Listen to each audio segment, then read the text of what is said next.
Guys, today I'm excited to be joined by the one and only, the co-founder of Hedera, as well as the inventor of the Hashgraph algorithm, Dr. Leemon Baird. How are you doing today? I'm doing well. How about you? No, I'm doing good. Any day we get to talk about a project that I really like, it's a good day. Coming straight to the source. You invented the algorithm for Hashgraph. You want to tell me just a little bit about that? Sure. So it was just sort of a math problem I thought was fun. I like to work on fun math problems, and I was trying to see, could you be extremely fast and at the same time be extremely secure, ABFT, which means you have all sorts of security guarantees Right. that we can talk about. And I kept working on it and kept convincing myself that it was impossible, that you could be fast or you could be ABFT, really secure, but you couldn't be both. And I would just work on it really hard and then set it aside. But it would just come and nag at me. And I have fun math problems I do just for fun that have been nagging at me for decades. But on this one in 2015, I finally realized, wait a second. Every time you send a message to someone, if you just include the hashes of the last two messages, the last one you created, the last one you received, then you magically could, after you spread the message to everybody, put them in order with zero communication. And so you could have full ABFT security with extreme speed. Just get the messages out and everybody already knows what order they're in. And you don't have to do anything to slow yourselves down to reach consensus. And so that was Hashgraph. Wow, that's cool. When I was younger and I tried to solve a math problem that I couldn't figure out, I just copied from somebody else's paper. Good solution. Yeah, no, I'm just kidding. I never did that. Miss Smithyman. Okay, so let's talk about the ABFT, as you were referring to. It stands for some type of fault tolerance, I would assume. It is asynchronous Byzantine fault tolerance. So the Byzantine fault tolerance says that even if almost a third of your machines are evil, controlled by a bad guy trying to hurt you, and if the internet is controlled by the bad guy, they will not be able to force you to fork the network and do double spins. They will not allow you to do anything malicious. You can't change history. You can't do any of the bad things. If the internet works even a little bit, they can't freeze you forever. As long as less than a third of the computers are owned by bad guys and the internet's controlled by bad guys, you're fine. That's BFT, Byzantine fault tolerance. Right. The only problem is that often people do a form of BFT where if someone DDoSes you, if they do a distributed denial of service attack, they can shut down the entire network by shutting down one computer. So a lot of BFT systems work by having computers take turns being the leader. And the leader gets to control the consensus entirely, like the king, for the next few seconds. And then they take turns. But if you can DDoS the leader, you can freeze the whole network. And then when you switch to a new leader, you can switch to DDoSing the new leader and shut down the whole network. ABFT, asynchronous BFT, says that that won't work. And so with Hashgraph, if you there's no leader. If you shut down one computer, there's no way to shut down the whole network. You could even shut down a cluster of a whole bunch of computers, and you can't shut down the whole network. You'd have to shut down a full third of the computers to shut down the network. Wow. So ABFT is the highest security. BFT means nobody's going to be able to do double spins, and ABFT means you don't have that trivial attack. Interesting. Yeah, important stuff that just the average crypto user doesn't think about, because we're used to, if you do things on chain, in general, everything's going to be safe. Now if you go to the centralized exchanges, obviously a lot of their stuff isn't fake. Isn't, a lot of their stuff has been hacked, and obviously the insolvencies that recently occurred, your money wasn't safe there. Now, there are also a lot of hacks that occur on bridges in between chains. But you got to go back to, the DAO hack of Ethereum back in 2015, I think it was, really defined a top coin getting a major hack.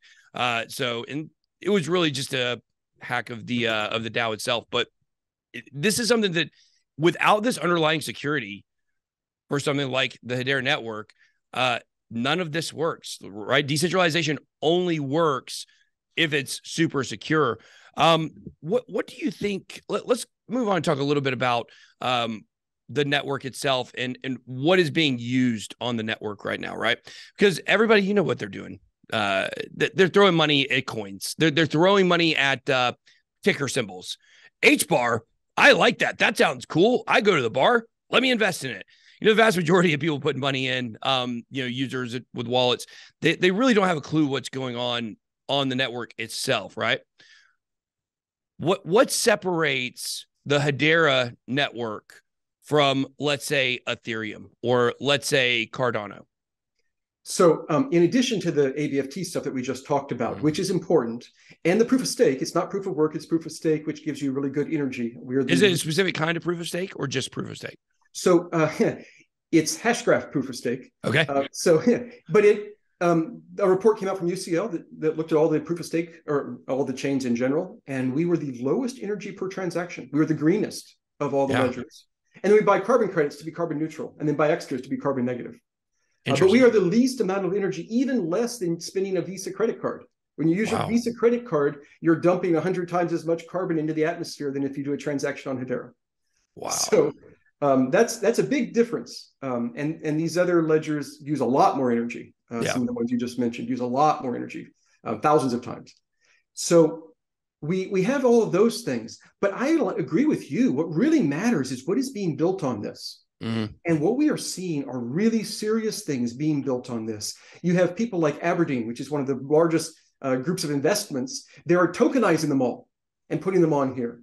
Or you have DLA Piper, one of the world's largest legal firms, is tokenizing assets. And so you will have all sorts of real estate and fine art and fine wine and all these sorts of things tokenized and on the ledger in a way that's legal, because it's a legal firm doing it. Which is important. So it's really important, that you get it right.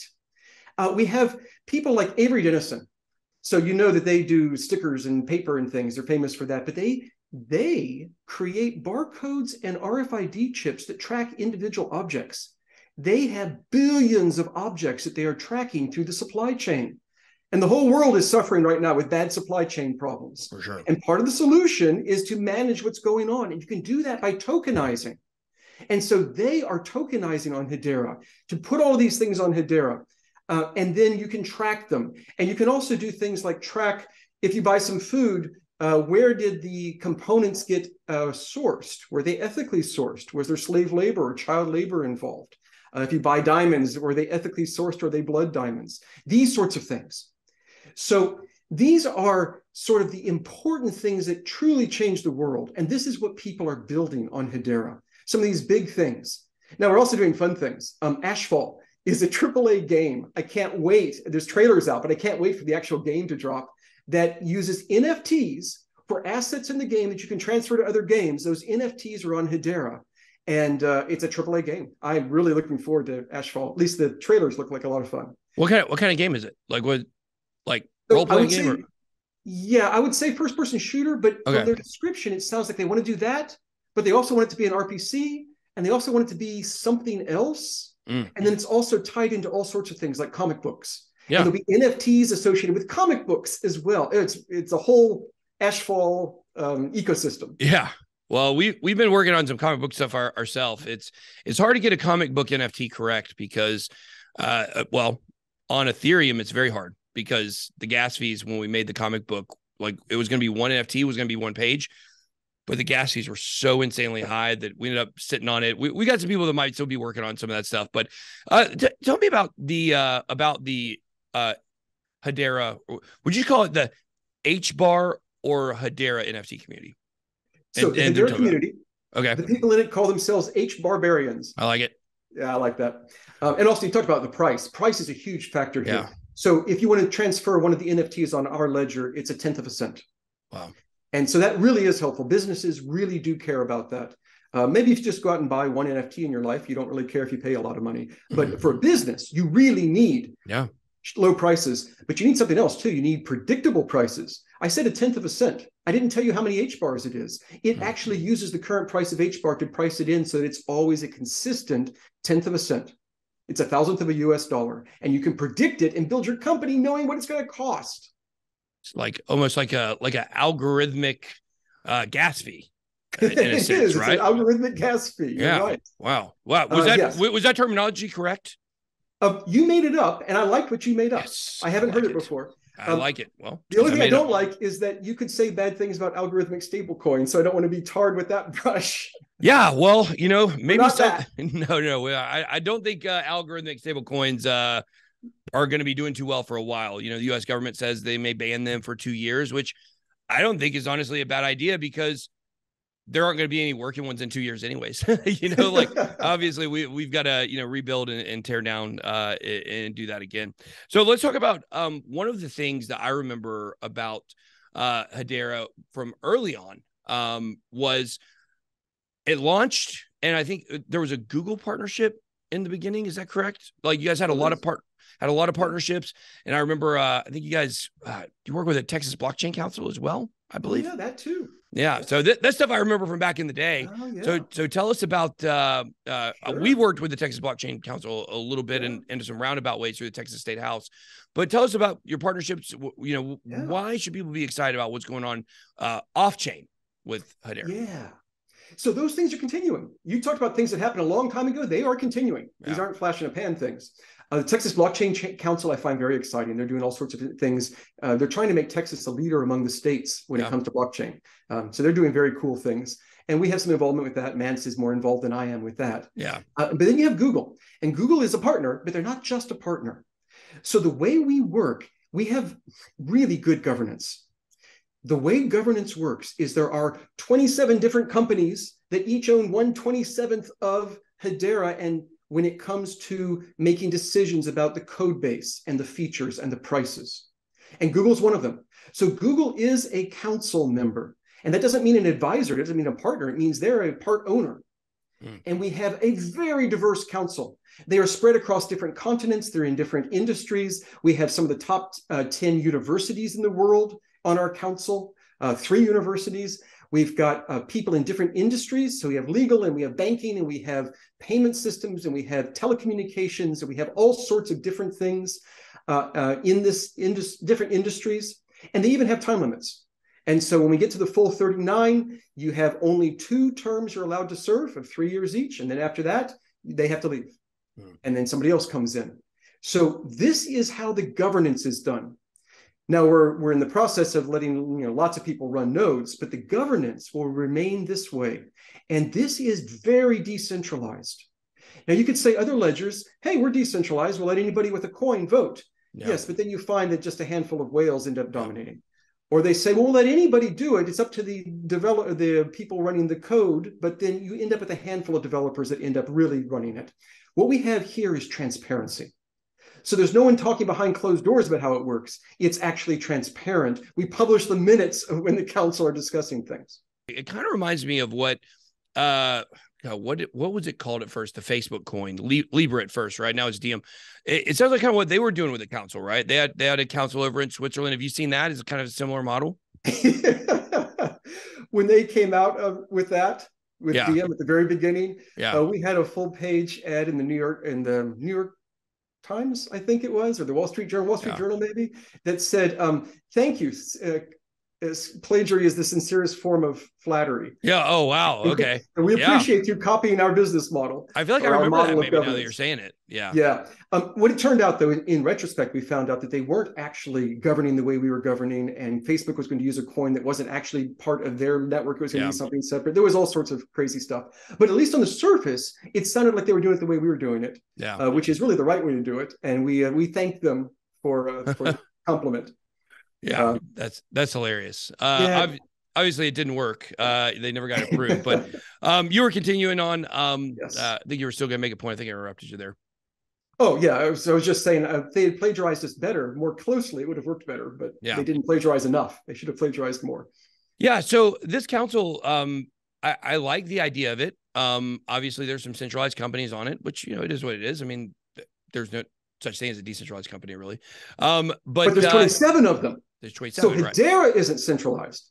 Right, correct. As opposed to other ledgers where it's some individuals. Well, each of those people is a centralized person, but it's maybe a handful of people. Yeah. That's the difference. Bitcoin has a dozen people that run the pools. And so, you have a great deal of power that's fairly concentrated. Yeah. And then you look at the Blockstream developers and how, much sway that Blockstream has over the voluntary, Bitcoin developers. Look, if people want to parse down anything, there's no such thing as completely decentralized. It doesn't really exist. I mean, somebody had to come up with the name of Bitcoin. At some point there was one person that made some decisions. Now, granted, the network, the way it runs, is the most decentralized that we have out there today. I think it's very fascinating when you get into the centralization versus decentralization argument. Now, one thing about you guys is I want to ask you real quick, go off script here a little bit, and ask you about what is going on with kind of just in general with centralized exchanges and obviously the insolvencies. They've been horrible and they just, seem to continue. Haven't had one, I don't know, since last week, maybe. What do you think from your standpoint is a way that decentralization or a layer one blockchain, do you guys consider yourself layer one, correct? Oh, yeah. I can't, Polkadot says they're layer zero now. Now there's other ones saying we're layer zero, Okay. Well, then we're layer -1. Yeah, there you go. I like it. Whatever. But what role do you think that layer one protocols and blockchains have in the future of crypto trading, investing, and keeping people safe when it comes to losing all their money on these exchanges? We have seen horrible things happen in the recent past, and what bothers me is that they were avoidable. They really should not have happened. Look, if you can trade on a DEX, if you're talking about tokens, you should just be using DEXs. Why be centralized at all? If you have to go from fiat to the token, then yes, you need a centralized exchange. But that centralized exchange should serve as an exchange, not as an investment company, not a VC firm, anyway. If you separate out these things, and if you let each person do just what they can do, I have a very low opinion of custody as well. And I think DREC is the way to fix that. That's a big push this year for us, is to get away from custody. People say not your keys, not your coins. Well, there's a lot to be said for that philosophy. Yeah. And you really should keep your own keys and use DREC or something to protect it. So I think that a lot of these problems that we're seeing in our industry are teething pains of the industry. I hate it because it was painful, and I hate it because it was really avoidable. But in the future, where we're going to end up is that we centralize as little as possible. And, fiat to crypto, okay, you have to have a central guy in some sense. But a lot of the other things that are going on don't have to be centralized, and they should be decentralized. Yeah, I agree with you totally. And I learned my lesson. The thing is, I came in crypto. I came in 2012. I went through Mt. Gox.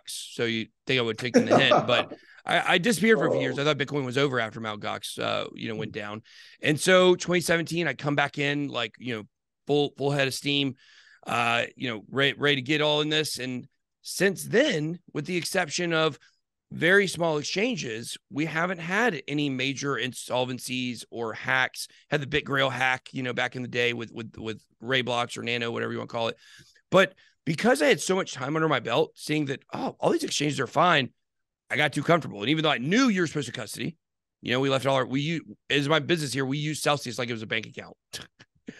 Terrible idea. So I think going forward as the decentralized community or the blockchain community of layer ones, is they push to have more stuff on chain. And those of us that comment on all of this stuff, we push to make sure people understand, like, no, it's just not something we're saying. Like, really, not your keys, not your crypto. Like, I lost all my crypto that way. I think that's going to be something that I think will lend to a better bull run in the next cycle, where maybe people don't get as wrecked. But there'll be much more people coming in, so who knows? All right, are there any changes coming to the tokenomics of the HBAR ecosystem? Not really. So not that I'm anticipating. We did publish some things on our site recently, and you would see that the release schedule has changed. And the big thing there was that we have decentralized by standing up several organizations, separating them out. We don't control them anymore. So the HBAR Foundation now gives grants. It used to be Hedera, and now that has been separated out. And so now the HBAR Foundation gives grants. And you have the Hashgraph Association, and they give grants, and they also do training and certification. And so what we are getting is this ecosystem of different organizations that are being split out. Even Swirlds Labs split out from Hedera. So the people doing the programming are separate from Hedera itself. And so that has affected the release schedule and those things. And they're all on the website, and you can see them. Are we seeing big changes coming in the future? I'm not anticipating anything, but you never know. But right now, we just are heads down, trying to build as fast as we can. We're hiring engineers and just trying to build and get ready for the end of the crypto winter. Yeah, that's right. Well, you guys could be like Stellar. If you want to look up to a project, and they just decided on a whim they're going to burn half their supply and just did it. So, that changed their tokenomics. That was back in 2019, like That's not the way decentralization is supposed to work, where the person in charge says, hey, let's not tell anybody and let's just burn half the coins. It's absolutely insane. Obviously, Stellar, much more centralized than Hedera. So let's talk about other layer one blockchains for a moment, because I'm of the opinion, I think Ethereum is going to pass Bitcoin in market cap. I think that when you look at the potential of a decentralized internet, it's just a bigger value proposition than that of digital gold or a hedgeable asset. And we're a long ways away from talking about Bitcoin as real currency and reserve currency and things like that. So you have Ethereum that's up there. I believe Cardano. I think Cardano is eventually going to pass Ethereum in 4 to 6 years. You've got Algorand, you have ICP, Solana. We don't really talk about it anymore for obvious reasons. Tezos, Cosmos. There's a big landscape out there. And for me, layer one blockchains have always been my best investment. And I don't think that's going to change necessarily in the next bull run. Maybe layer twos will be a little better. But when you look across the landscape, who do you see as the serious competitors to you guys, and like where are you guys at in the process of trying to gain adoption and get up there with the big boys? I mean, you're top 50, but not top 10. So sure. What is important, I think, though, is to look, and the names you said are all people that are competitors. But what's important is to actually be building things, especially now during a crypto winter, having actual real world applications building on you that are important applications. They aren't just people investing in these coins because they like the name and then just trading the coins for other coins and loading out coins so you can trade other coins. That's sort of a shell game within the industry. I'm talking about real applications out in the real world. These are the sorts of things that we've been talking about. And so, for example, we have two of the banks that are on the council. Standard Bank is the biggest bank in Africa, and Shinhan Bank is the oldest bank in South Korea. And they set up a thing using stable coins that they created, not algorithmic stable coins, real stable coins, to allow you to do remittances. And you could very easily work in South Korea and earn South Korean won, and then send it to your family in South Africa who use Rand, and have it all be translated easily, because each bank is turning it into a stable coin and then trading the stable coins. And it happens in seconds for fractions of a penny for the transfer, all of that stuff. These are real world applications. It's not just playing games with inventing new coins and trading them. It's actual things of value. And so I think that what we are doing is putting our heads down. We're hiring engineers. We're doing everything we can. And we are seeing huge numbers of people building real things on us. And the crypto winter will probably go as long as the stock market is down. But when the recession is over, the crypto winter, I expect, would end. And then we will see a lot more interest, as you said. But right now, the thing to be doing is to be getting real world applications building on top of you. And we are doing that. We are doing interesting things with our EVM to make that happen. We are doing interesting things with outreach. We have the HBAR Foundation and the Hashgraph Association funding people building on us. All sorts of interesting things there. Yeah, I think it's fascinating when we talk about this, because if you go back to, go ahead to 2019, this was the equivalent of where we are this year in the Bitcoin cycle. You had your 1 year of gigantic drop, and then your 1 year of accumulation, sideways, boring, stuff like that. And when you look back at that time, and you look at what projects were being buzzed about, in 2019 in the real crypto community, people were talking about NFTs, and they were talking about decentralized finance, but you didn't really see any of those projects come to fruition until 2020 turned over. And so it was the building during 2019 that really came to a head for a lot of these projects that did really well in the DeFi space. I know a guy I talked to at that conference I was at, Teller turned out, it was a blockchain, decentralized Oracle DeFi project. It crushed it in the bull run. I was like, that guy was there building. He was networking. He was making, doing interviews, and, no return on it initially, but down the road, when the interest comes back, certainly, we want apps, especially in the DeFi and NFT world, because that's where the most real users right now are. Now, certainly supply chain tracking one day, but people aren't really using it on an individual basis yet. So I want to ask you about ISO 20022. Do you know about it? No, go ahead. Okay. So ISO 20022 is basically a messaging standard that's going to be put in place that manages communication between banks. and they want certain cryptos. I don't know who they are, but they want certain cryptos to be involved in it. And they got to meet certain types of qualifications. Well, the rumor is HBAR is one of those. I think there's 7 potential coins. 5 they think are pretty sure in, 2 that are on the edge. I can't remember if I always get HBAR and Algorand confused because they're the same logo colors. That's why. I know, and the same shape. The same shape, right? Yeah. So I know. But both on that list. This is supposed to be in the regular mainstream financial world. It could get some use in that. Obviously, people would think the price would go up tremendously. XRP, Stellar, Quant are also on that list, XDC. So you don't know about 2022, but when you guys built Hedera, did you build it for the the retail person, or did you build it for kind of larger infrastructures like enterprise or the banking world could use it even? We built it to be as good as possible. And that sounds silly, but that's actually what we were doing. At every step, we tried to say what would be the best thing in the long term for real scale, real security, real usefulness to the world. If you build something really good, then that's for retail and investors and businesses. And, what is the internet for? Is it for individuals or for companies? Well, really, it's for both. It's for cats. It's for cats. The purpose of the internet is to watch videos of cats. Yes, I do understand that. Yeah. But it's like that. What we are trying to do is build the trust layer of the internet. This is the utility for the next 100 years. And from the beginning, we've said, this is a 100-year project, 100+ year project. This is not just meant to be a flash in the pan. This is meant to be something real used by the whole planet. And so you have people like the government of Bahrain saying, we're going to track all pharmaceuticals on Hedera. You have all sorts of things like this where people are starting to view this as the utility to use. And what did we do? Well, we wanted it to be super secure, so ABFT. We wanted to have really good governance, not a shadowy group of a handful of whales that control it or coders that control it, but you can see who is controlling it. And they are checks and balances on each other. We wanted to have it be extremely fast and extremely inexpensive and have predictable pricing. I mentioned predictable pricing is critical to businesses, but it's not bad for individuals either. Yeah. As an individual, I like having predictable pricing as well. I don't really like huge inflation and unpredictable pricing. Yeah. So all of these things that we were doing was trying to do it right. And if you do it right, then yes, it's good for businesses, it's good for individuals, it's good for startups, it's good for governments, it's good for everyone. Yeah, I think it's a great point. Obviously, you look at how many people have done it wrong in blockchain and crypto.